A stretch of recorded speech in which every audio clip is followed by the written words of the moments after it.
अस्सलाम वालेकुम। Astrology numerics में आपको वेलकम है। मैं आयशा हूं और प्लानिटरी पोजीशन या प्लैनेट्स के ट्रांजिट के अकॉर्डिंग इंफॉर्मेटिव वीडियोस आपके साथ शेयर करती रहती हूं। हमारे वीनस के ट्रांजिट की एक सीरीज़ चल रही थी। वीनस यानी प्लैनेट ज़ोहरा जो वर्गो यानी बुर्ज सुंबला में ट्रांजिट हुआ है 1 अगस्त 2026 को, और ये पूरे एक महीने के लिए 2 सितंबर तक यहीं पे रुकने वाला है वर्गो में। इस प्लानिटरी पोजीशन के अकॉर्डिंग मैंने इंफॉर्मेशन शेयर की है कि ऑल 12 ज़ोडिक साइंस पर वीनस की ये ट्रांजिशन या मूवमेंट क्या इम्पैक्ट डालेगी। ये वीडियो पाइसेस वालों के लिए, पाइसेस यानी बुर्ज हूत वालों के लिए है। पाइसियंस के ये 7th हाउस में ट्रांजिट हुआ है वर्गो में। ये इनके 3rd और 8th हाउस का लॉर्ड भी है। पाइसियंस के लगन में यानी पहले घर में सैटर्न रेट्रोग्रेड है। मार्स इनके 4th हाउस में एग्जॉल्टेड है और चौथी नज़र से 7वें घर को देख रहा है। फर्स्ट हाउस में सैटर्न रेट्रोग्रेड है जैसा कि मैंने बताया, और 7वीं नज़र से 7वें घर को देख रहा है। ये आपका 147 का एक एक्सिस जो केंद्र घर का एक एक्सिस बनता है, वो ये तीनों प्लैनेट सैटर्न, मार्स और वीनस एक एक्सिस में है, 147 के एक्सिस में है।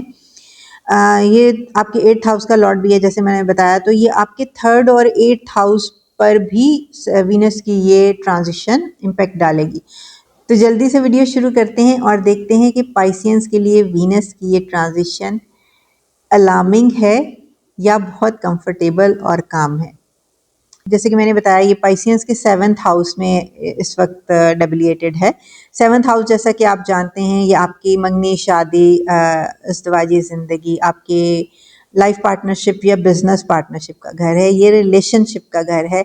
तो वीनस चूँकि मोहब्बत, लव, रोमांस, इमेजिनेशन का, सेंसेशन का, इमोशंस का सितारा है, लेकिन यहाँ पे 7वें घर में डब्लिएटेड है। इसकी ये एट्रीब्यूट्स उतना स्ट्रांगली काम नहीं करेंगी क्योंकि वर्गो जो है वो प्रैक्टिकलिटी का ज़ोडिक साइन है।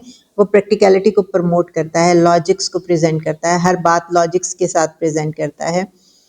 वो क्वालिटी और प्रोफेशनलिज्म को पसंद करता है। वो एनालिसिस करके चीज़ों को आगे लेके चलना चाहता है। तो वीनस के एट्रीब्यूट्स यहाँ पर उतनी स्ट्रेंथ के साथ काम नहीं कर पाएंगे।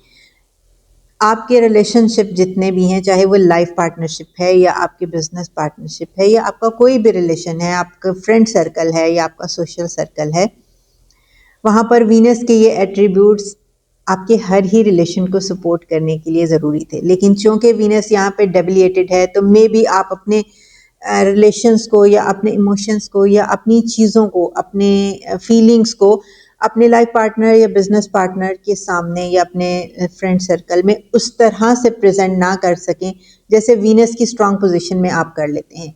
तो यहाँ पर आपको वीनस के एट्रीब्यूट से ज़्यादा वर्गो के एट्रीब्यूट्स पे भरोसा करना पड़ेगा। आपको प्रैक्टिकली काम करना पड़ेगा। आपको प्रैक्टिकली अपनी स्किल्स के थ्रू अपनी चीज़ों को, अपने रिलेशंस को लेके चलना पड़ेगा।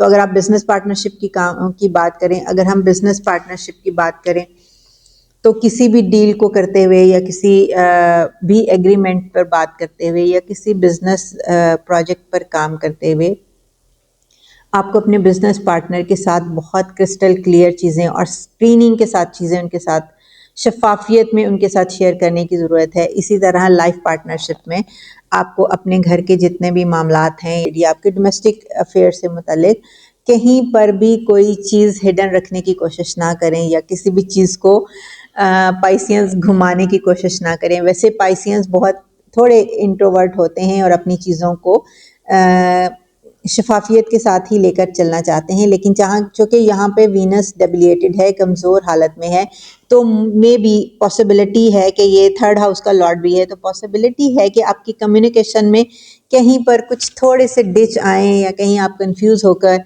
या स्लिप ऑफ टंग में कोई ऐसी बात कह दें जो आपकी लाइफ पार्टनरशिप या बिजनेस पार्टनरशिप को थोड़ा स्पॉइल कर सकें।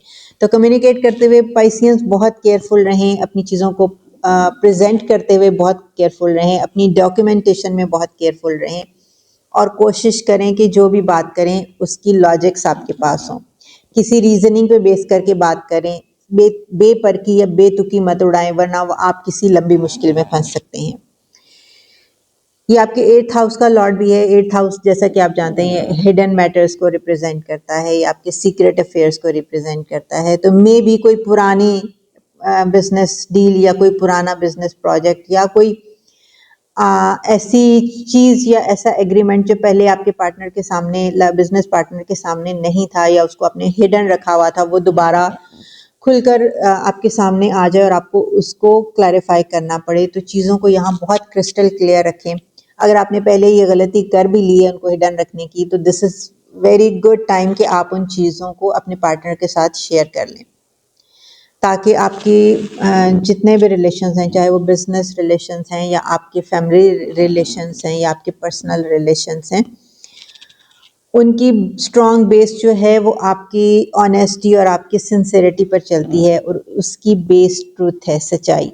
तो कोशिश करें कि हर चीज़ को शफाफियत और सच्चाई के साथ अपने पार्टनर के साथ शेयर करें। अगर कहीं पर आपने कुछ थोड़ा बहुत हिडन रखने की कोशिश की, तो कोई एक छोटी सी गलती या गलतफहमी फ्यूचर में किसी बड़े मसले का बायस बन सकती है।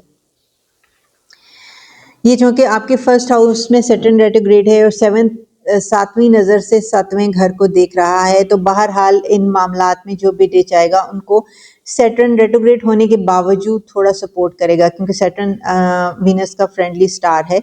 और अगर दोस्त कहीं पर किसी कमज़ोरी या किसी परेशानी का शिकार हो, तो दोस्त का एक तसल्ली भरा लफ्ज़ या एक तसल्ली भरी या प्यार भरी नज़र उसको सहारा देने के लिए काफ़ी होती है। तो सैटर्न यहाँ पर ये काम बड़े अच्छे से सपोर्ट कर रहा है। मार्स आपके 4th हाउस से चौथी नज़र से सातवें घर को देख रहा है। तो इन दोनों स्टार्स की सपोर्ट इस वक्त वीनस के पास है।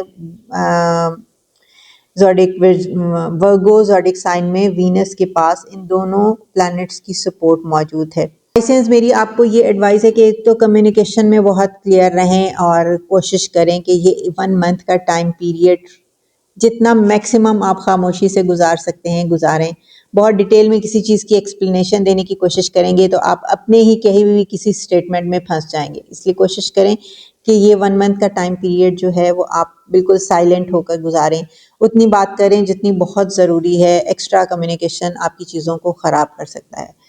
सेकंड ये कि चूंकि ये आपके रिलेशनशिप के घर में डेबिलिएटेड है, इसलिए अपने फैमिली रिलेशंस को या अपने बिजनेस रिलेशंस को बड़ी ही केयर और तवज्जो के साथ लेके चलें, बड़ी प्रॉपर प्लानिंग के साथ और सिंसेरिटी के साथ, ऑनेस्टी के साथ जो भी चीज़ें हैं वो अपने पार्टनर्स के साथ शेयर करें।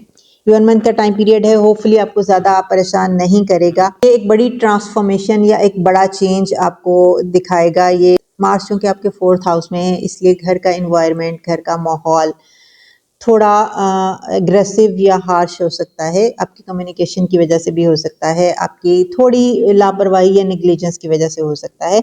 तो जहाँ पर ये सारी स्टार पोजीशन आपको सपोर्ट कर रही है, वीनस की डेबिलिएशन को सपोर्ट कर रही है, वहाँ पर आपको थोड़ा केयरफुल और फोकस्ड रहने की ज़रूरत है। आपके 6th हाउस में केतु है जो कि लियो में बैठा हुआ है, इसलिए आप थोड़ा आइसोलेटेड फील कर सकते हैं। आपकी हेल्थ इश्यूज थोड़े से आपको परेशान कर सकते हैं।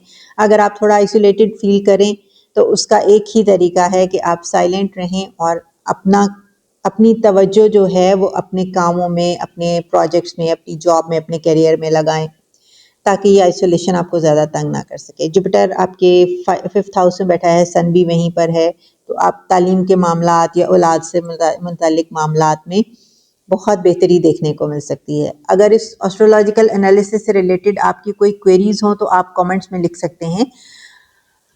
अगर आप अपने पर्सनल चार्ट की तरफ जाना चाहें तो मेरा नंबर स्क्रीन पे चल रहा है, आप वहाँ पे राब्ता कर सकते हैं।